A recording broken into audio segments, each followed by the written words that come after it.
संस्कृत की क्लास में आज हम 8वां श्लोक पढ़ेंगे। मेघदूत वाला पाठ चल रहा था अपने और 7 श्लोक में पढ़ा चुकी थी। 8वां श्लोक है और 7 श्लोक के आपने अर्थ भी लिख ही लिए होंगे, ऐसा मैं मानती हूँ, और नहीं लिखे हैं तो अब लिख ले। मैं 8वां श्लोक है, ए भी साधो हृदय निहित लक्षणे लक्ष्य ये था। साधो, साधो शब्द यहाँ मेघ के लिए आया है कि हे मेघ, तुम जब यहाँ से हृदय निहित यानी हृदय में निहित लक्षण यानी लक्षण, लक्ष्य ये था यानी पहचान लोगे।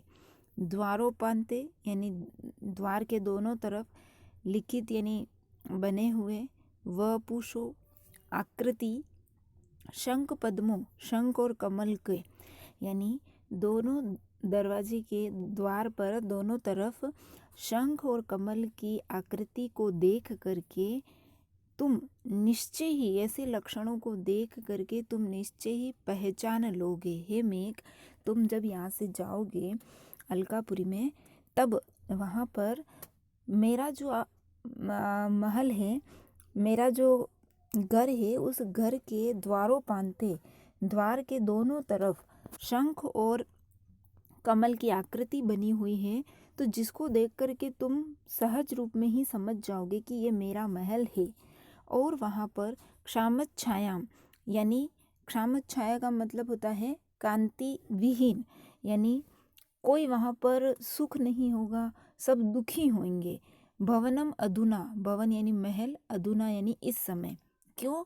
मद वियोगेन, मद यानी मेरे, वियोगेन यानी दुख में, ननु यानी निश्चय, निश्चय ही मेरे वियोग में मेरा जो महल है वह बहुत कांतिहीन होगा। वहाँ पर कोई चमक नहीं होगी, वहाँ पर कोई खुशी नहीं होगी। क्यों? क्योंकि मैं वहाँ पर नहीं हूँ। सूर्य उपायः यानी सूर्य के अस्त होने पर निश्चय ही कमल जो है वह पुष्यति, स्वामी ख्यामः यानी शोभा, निश्चय ही कमल जो है वह शोभा को प्राप्त न यानी नहीं होता है।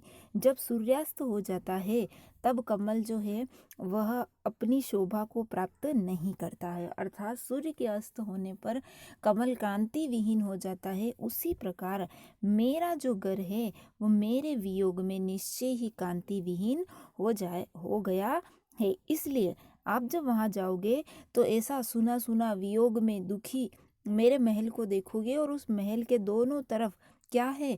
शंख और पद्म, शंख और कमल के जो आकृति बनी हुई है उसको देख करके आप समझ जाओगे कि ये मेरा ही महल है, और वह महल जो है मेरे वियोग में दुखी होगा, कांति विहीन होएगा। क्यों?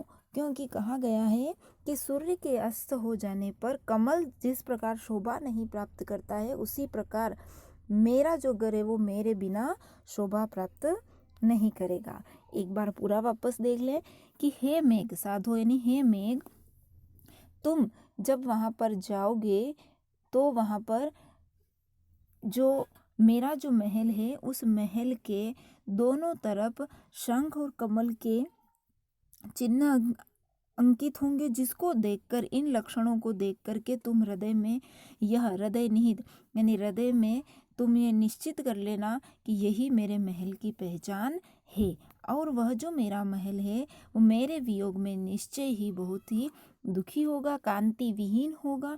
और क्यों कहा गया है कि सूर्य के अस्त हो जाने पर कमल जिस प्रकार शोभा को प्राप्त नहीं करता, उसी प्रकार मेरा जो घर है वह और मेरे घर के जो सदस्य है वह मेरे बिना शोभा को प्राप्त नहीं होंगे। अगला देखें, सा संस्थाभरणम अबला पेशलम धारयन्ती। सा यानी वह कौन?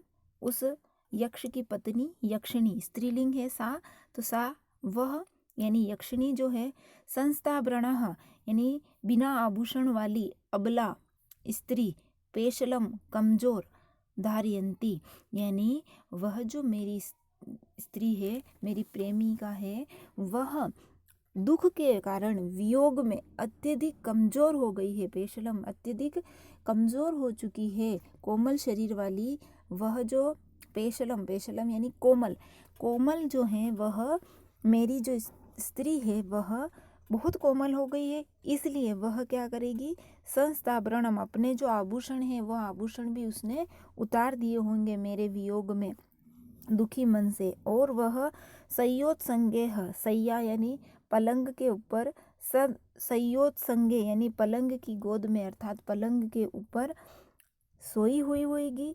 निहितम असत्कृतम यानी वह उस पलंग के ऊपर अपने को गिराए रखा होगा, अर्थात वह पलंग पर सोई हुई होगी।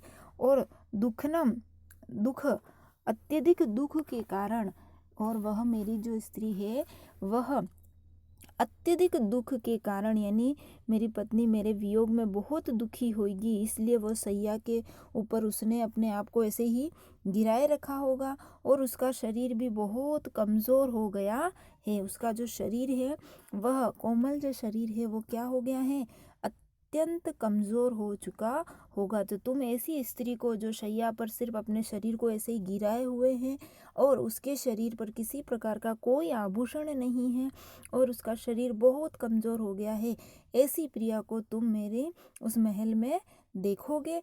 और त्वाम अपि, त्वाम यानी तुम भी, नव जलमय जैसे कि नया जल होता है अर्थात अश्रुओं को, मोचिष्यति अवश्यम यानी तुम भी ऐसी स्त्री को देख करके, ऐसी दुखी स्त्री को देख करके जो मेरे वियोग में दुखी हैं, ऐसी स्त्री को देख करके तुम भी नव जल यानी अश्रुओं को मोचिष्यति बहाए बिना यानी बहाओगे, अवश्यम अवश्य ही तुम भी वहाँ जाकर ऐसे दृश्य को देखोगे तो तुम भी अपने आंसू अवश्य बहाओगे।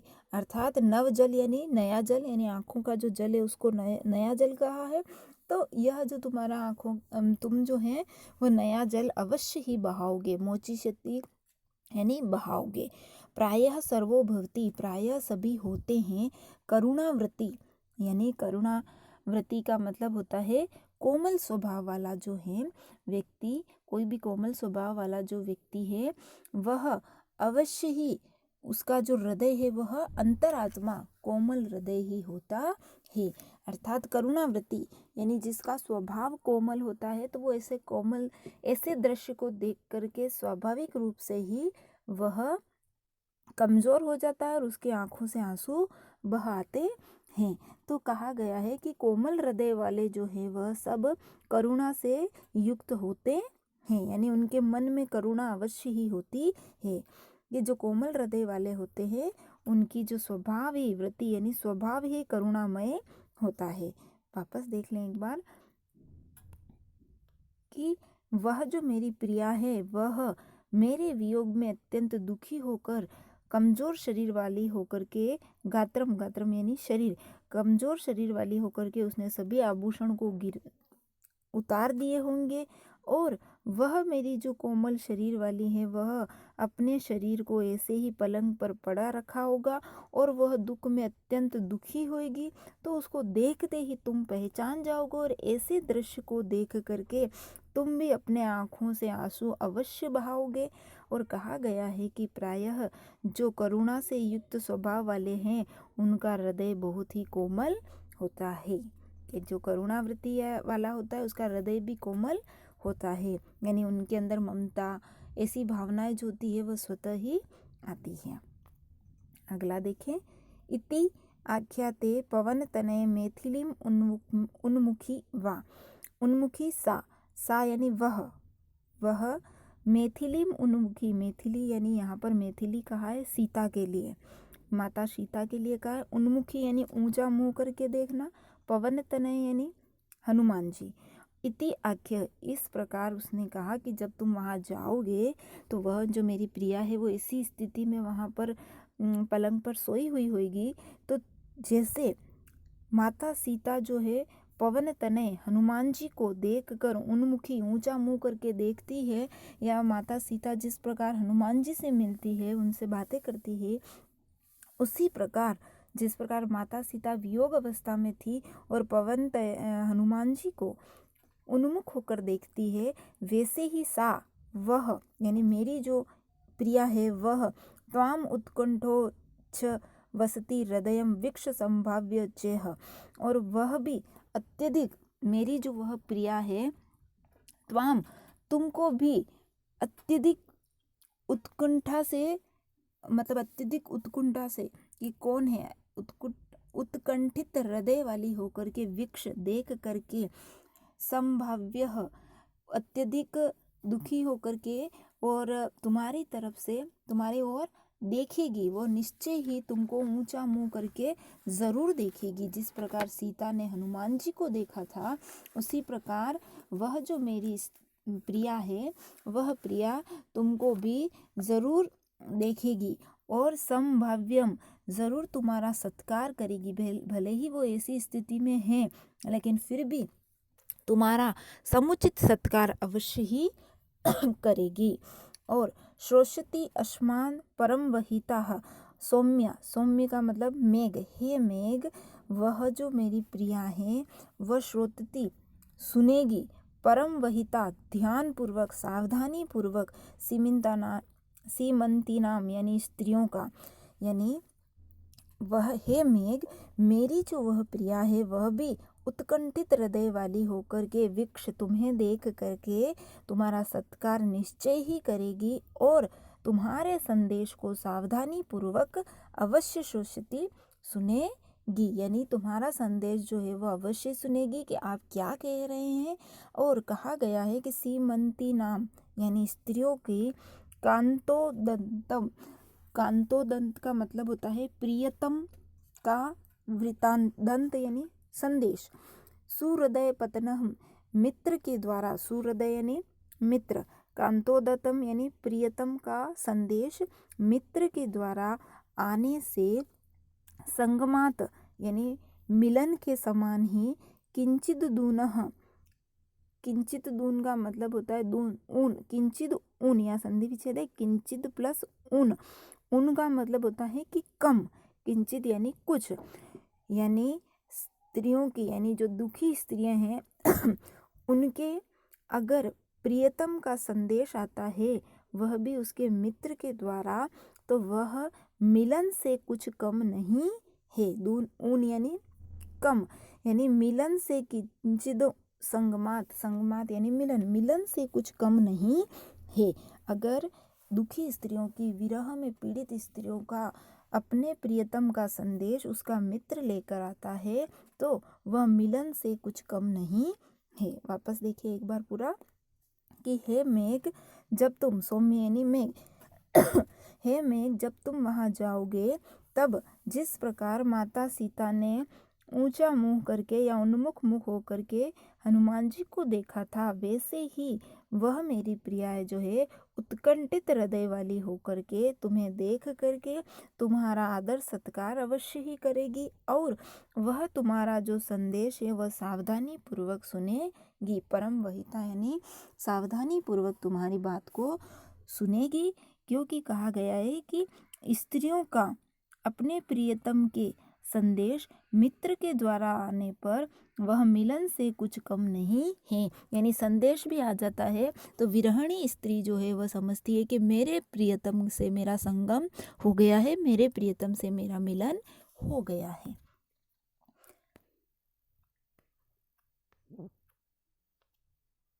आगे देखिए,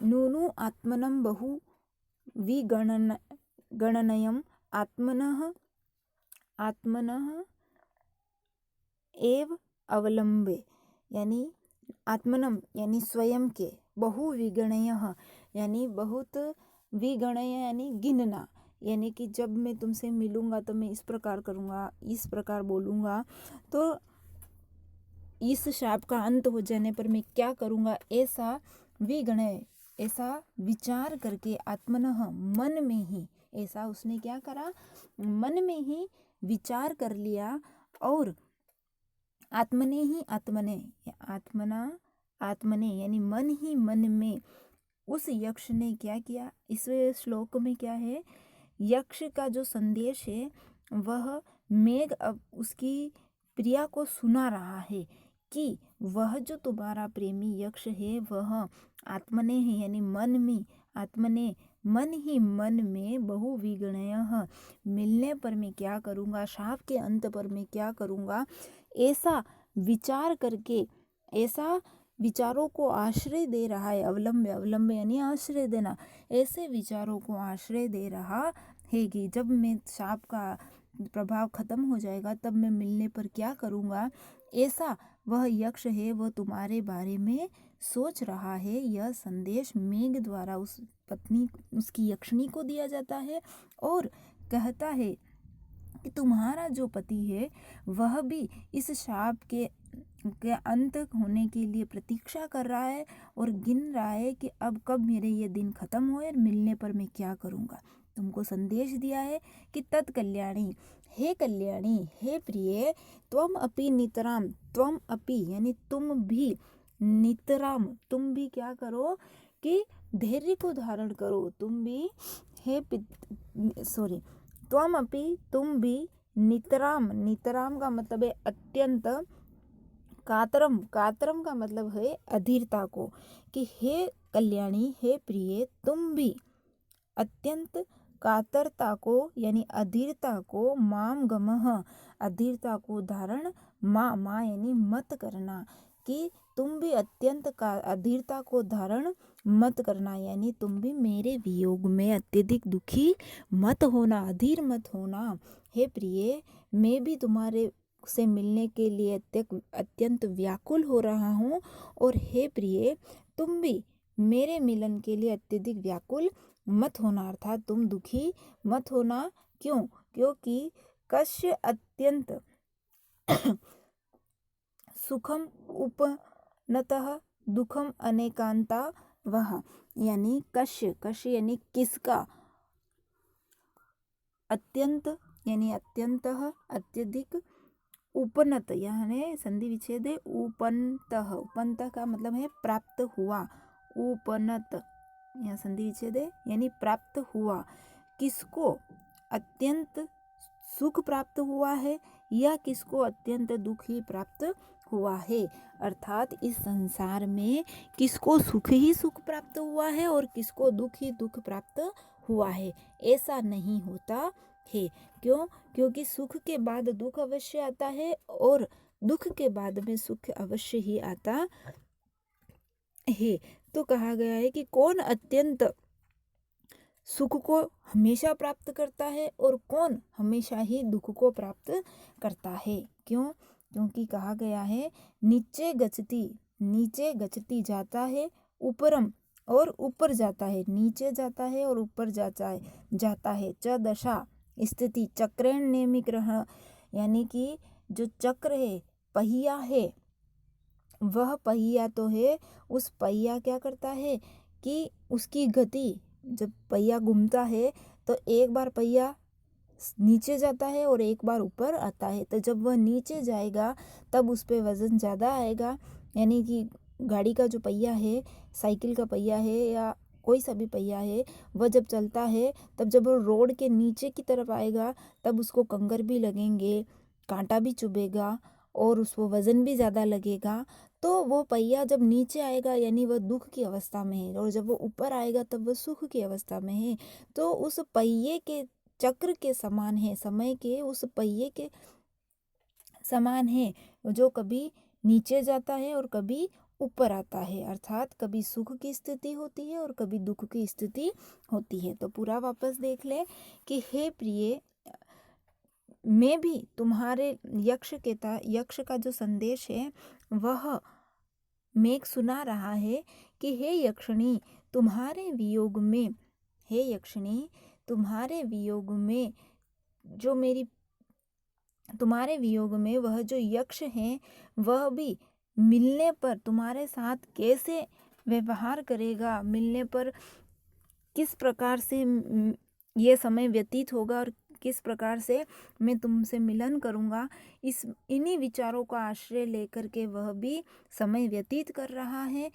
और संदेश भेजा है कि हे कल्याणी, तुम भी अत्यधिक अधीरता को मत प्राप्त होना, अधीरता को मत धारण करना, क्योंकि सुख और दुख जो है वह हमेशा नहीं आते हैं। किसको प्राप्त हुए हैं? सुख हमेशा किसको प्राप्त हुआ है और दुख हमेशा किसको प्राप्त हुआ है? क्यों? क्योंकि ये सुख और दुख तो पहिए के चक्र के समान है, जो कभी नीचे जाता है और कभी ऊपर आता है। एक बार वापस सुन ले कि हे प्रिय, अनेक रीतियों से विचार करके, या हे प्रिय, यह जो शाप खत्म हो जाएगा तब मैं तुम्हारे साथ किस प्रकार से, तब मैं कैसा करूँगा, यह कैसे तुम्हारे साथ में बात करूँगा, ऐसे विचारों का सहारा लेकर के तुम्हारा जो प्रिय है, तुम्हारा जो पति है, वह भी दिन से व्यतीत कर रहा है। और हे कल्याणी, तुम भी अधीरता को धारण मत करना, क्योंकि सुख और दुख जो है वह समान रूप से किसी को भी प्राप्त नहीं हुए हैं। यह तो चक्र के समान है, जो कभी नीचे जाता है तो कभी ऊपर आता है। आगे देखें।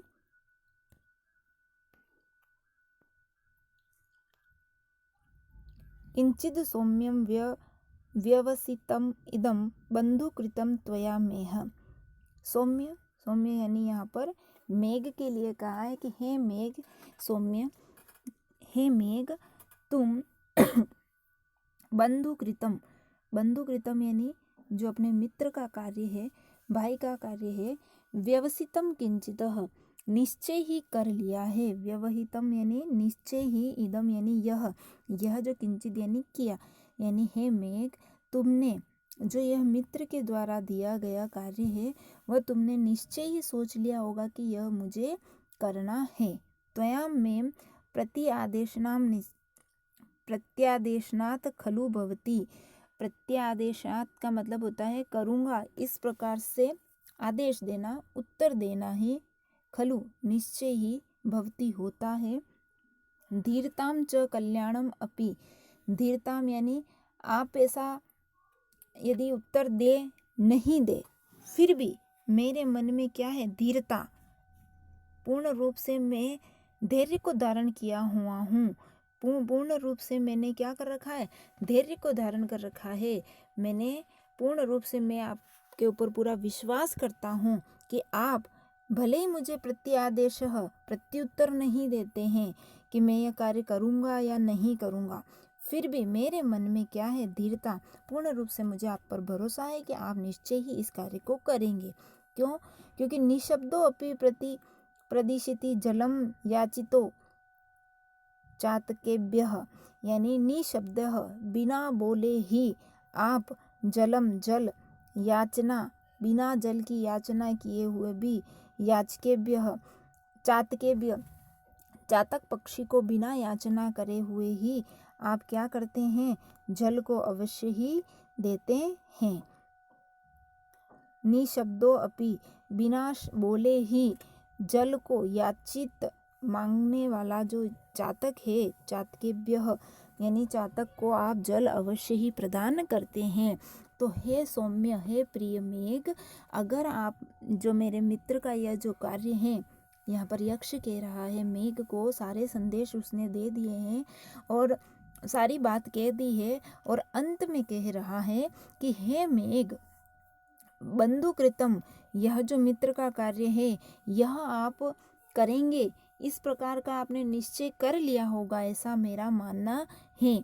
भले ही आप मुझे प्रत्युत्तर न दो, प्रति आदेशनम, भले ही आप मुझे प्रत्युत्तर नहीं देते हो, फिर भी धीरताम कल्याणम कल्पयामी ही, कल्पयामी यानी कल्पना करता हूँ, मैं इसकी धैर्य को धारण करने की कल्पना करता हूँ। अर्थात मेरे मन में यह पूर्ण रूप से विश्वास है कि आप भले मुझे प्रत्युत्तर नहीं दो कि हाँ मैं यह काम तुम्हारा कर दूंगा, मैं जाकर तुम्हारी प्रिया को यह संदेश दे दूंगा, ऐसा आप मुझे भले प्रत्युत्तर मत दो, फिर भी मेरे मन में विश्वास है कि आप मित्र के द्वारा दिया गया कार्य अवश्य ही करेंगे। क्यों? क्योंकि निशब्दो अपि, बिना बोले ही चातक पक्षी जो है, उस चातक पक्षी को आप जल अवश्य ही पिलाते हो, उसी प्रकार मेरा कार्य भी आप अवश्य ही कर दोगे। प्रतिउक्तम ही प्रणयेषु सतामि इप्सिताम अर्थ क्रिया एवं। प्रतिउक्तम यानी प्रत्युत्तर होता, प्रत्युत्तर दिए बिना ही, यानी बिना प्रत्युत्तर यानी उत्तर दिए हुए, प्रणयेषु यानी याचना करने वाले के विषय में, यानी याचना जो करने वाला है, सताम इव सज्जन पुरुष की, इप्सिताम यानी इच्छा, मन की जो इच्छा है क्रिया एवं करके ही सिद्ध करते हैं।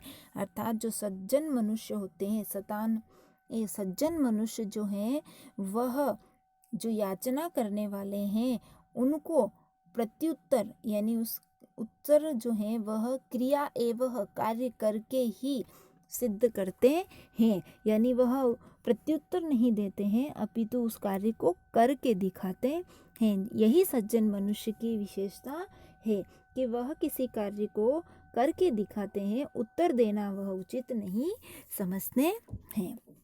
पूरा वापस देख लें। हे मेघ, आपने मेरे द्वारा यह जो मित्र का कार्य है इसको पूरा करने का आपने पूर्ण रूप से निश्चय कर लिया होगा, और इसका जो है प्रत्युत्तर आप अगर नहीं भी देते हो फिर भी मैं यह धैर्य को धारण करता हूँ कि आप मेरे इस कार्य को अवश्य ही कर देंगे। और कहा गया है क्योंकि बिना याचना किए ही आप जो है चातक पक्षियों को जल प्रदान करते हैं, उसकी इच्छा पूरी करते हैं, उसी प्रकार कहा भी गया है कि जो सज्जन मनुष्य हैं वह किसी इप्सिताः यानी इच्छा करने वाले याचक की प्रार्थना जो है वह कार्य को करके ही प्रतिपादित करते हैं। यही उनका उत्तर है, क्रिया एवं कार्य को करके ही यही उसका प्रत्युत्तम उत्तर होता है। अर्थात वो कार्य को करके ही दिखाते हैं। अर्थात आप भी मेरा जो यह संदेश है वो ज़रूर आप देंगे मेरी प्रिया को, ऐसा मुझे पूर्ण रूप से विश्वास है। तो इस प्रकार से यह जो पाठ है पूरा हुआ। यह जो अन्वय है इसको भी आप देखें और कॉपी में लिखें, और हिंदी अनुवाद जो मैंने बोला है वह आप अपनी नोटबुक में लिखें। नहीं लिखा है तो अब भी लिख लें। और अब तो स्कूल भी खुलने वाले हैं, तो जो जो काम दिया है वह आप पूरा कर लें। नहीं भी किया है तो 8 दिन है आपके पास, अभी भी आप पूरा कर लें। धन्यवाद।